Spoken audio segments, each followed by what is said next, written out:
film diawali dengan diperlihatkannya penyiksaan penjahat di sebuah perumahan. Terlihat sepasang kekasih ingin dibunuh oleh beberapa penjahat. Pria ini bernama Johnny. Saat penyiksaan terjadi, tiba-tiba pintu rumah Johnny terbuka. Seorang pria misterius langsung membunuh salah satu penjahat. Lalu, sosok misterius itu masuk ke rumah serta melumpuhkan semua penjahat yang ada di dalam. Sosok itu membaluri seluruh badan korban dengan cairan mirip darah, serta mengambil gambar para korban seolah-olah mereka sudah mati. Kemudian, sosok itu menyuruh para korban untuk melepaskan semua pakaian, identitas, dan mengenakan perhiasannya ke mayat-mayat itu. Ia juga meminta untuk memasukkan foto korban ke saku penjahat, dan ia langsung menelpon polisi untuk segera datang ke sana. Yes, there's been a murder at 232 Alton Drive. Tidak lupa, ia membakar rumah Johnny agar semua bukti tidak dapat ditemukan. Bersamaan dengan datangnya polisi, mereka berhasil kabur dari sana. Dan lagi-lagi, ia membuang bukti kendaraannya. Kini, Johnny bersama pasangannya telah dihapus dari kehidupan aslinya. Sosok tadi bekerja di Marshall, yang merupakan lembaga keamanan yang tingkatnya lebih tinggi dari FBI maupun CIA. Sosok itu bernama John.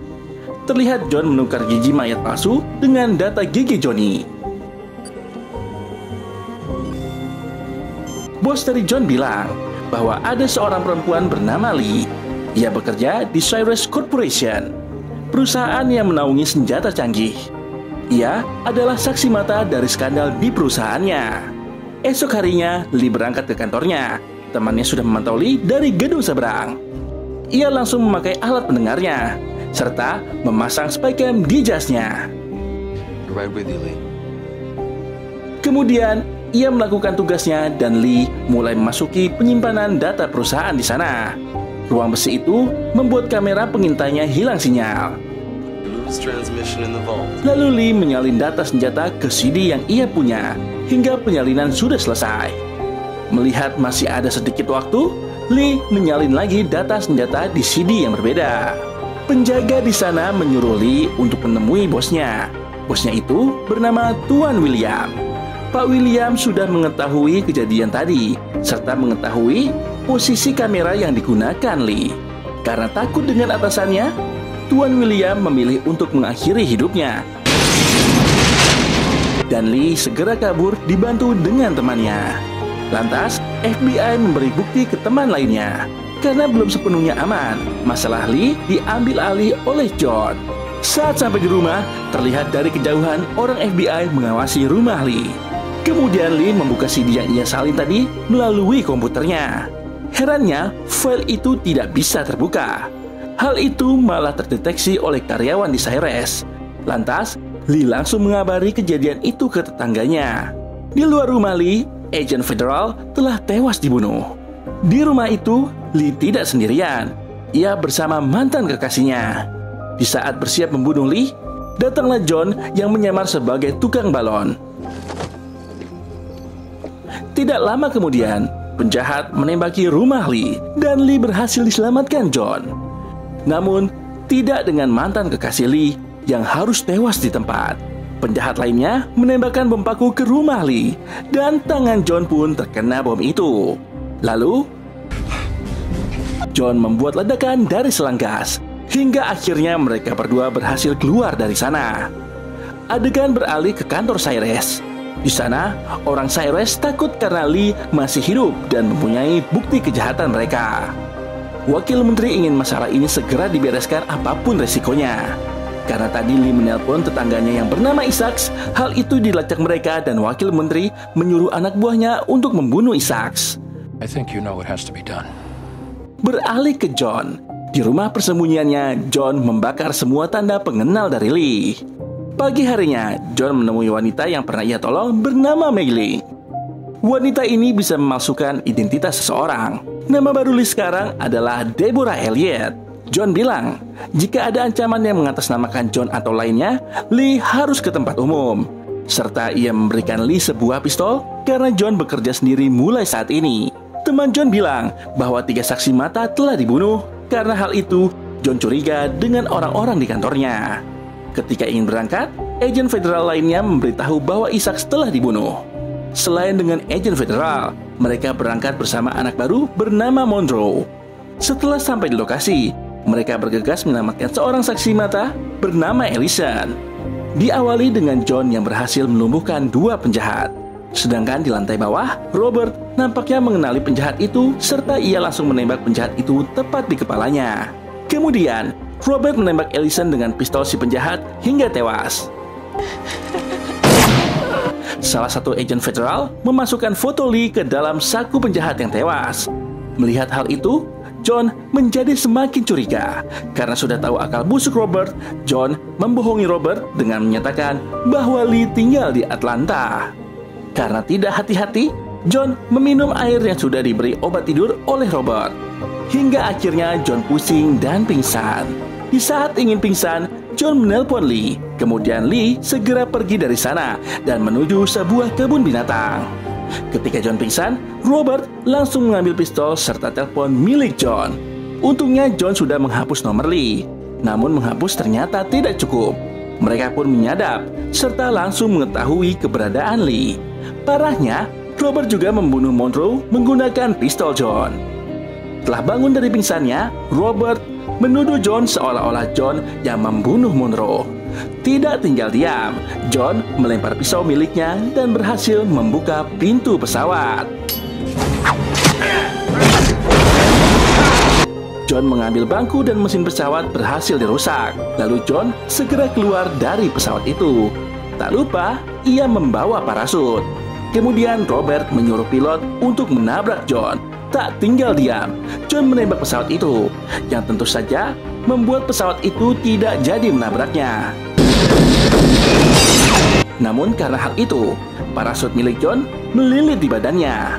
Beruntungnya, John masih memiliki 1 parasut lainnya. Di sisi lain, para penjahat sudah tiba di kebun binatang, dan Lee langsung menembak salah satu dari penjahat itu. Lee menuju ke kandang buaya. Di sana ia terjebak. Untung saja John datang menyelamatkan Lee tepat waktu. You're late. Traffic.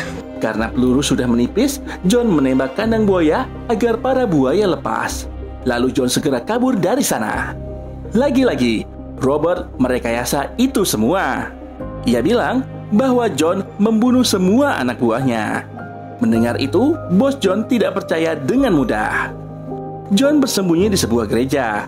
John mengatakan ke bosnya kalau Robert pengkhianatnya.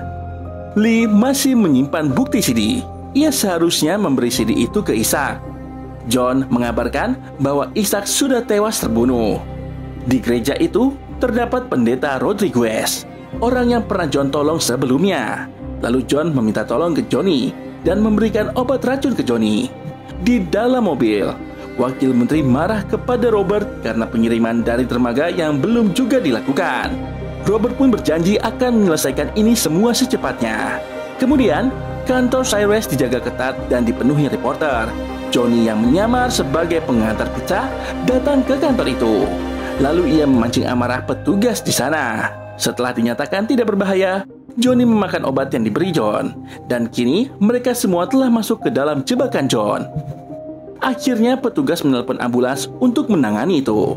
Terlihat John datang sebagai petugas ambulans. Kini ia sudah masuk ke dalam gedung dan langsung menjalankan disk yang ia bawa. Sayangnya, rencana tak berjalan mulus karena ia ketahuan oleh karyawan di sana. John mengakses disk itu di ruangan Tuan William. John mengetahui siapa pembeli senjata-senjata itu dan ia adalah Tuan Sergei yang merupakan pemimpin mafia di Rusia. Posisi John akhirnya ketahuan dan disknya langsung dihapus. John dan Lee terpisah karena Lee dibawa kabur oleh Robert menggunakan helikopter. Sementara itu, Johnny berusaha menghubungi sepupunya. Kebetulan sepupu Johnny adalah pengelola pelabuhan Baltimore, tempat di mana perdagangan senjata dilakukan. Singkat cerita, John yang sudah punya bukti kuat langsung menghubungi bosnya agar datang ke pelabuhan Baltimore. Di sisi lain, Johnny dan saudaranya menghajar para penjahat pelabuhan, sedangkan John melumpuhkan 2 penjahat. Penjahat yang melihat John langsung menghancurkan salah satu gudang. Kemudian John menyusuri bawah gedung dan menembaki penjahat sampai tewas. Lalu Lee mencoba kabur dari sekapan Sergei. John menembaki para penjahat dengan senjata elektromagnetik. Lalu diperlihatkan Lee yang kembali tertangkap oleh Robert. Di saat bersamaan, Robert menembak John hingga terkapar. Tidak tinggal diam, John langsung mengejar kontainer itu. Para mafia juga menembaki John.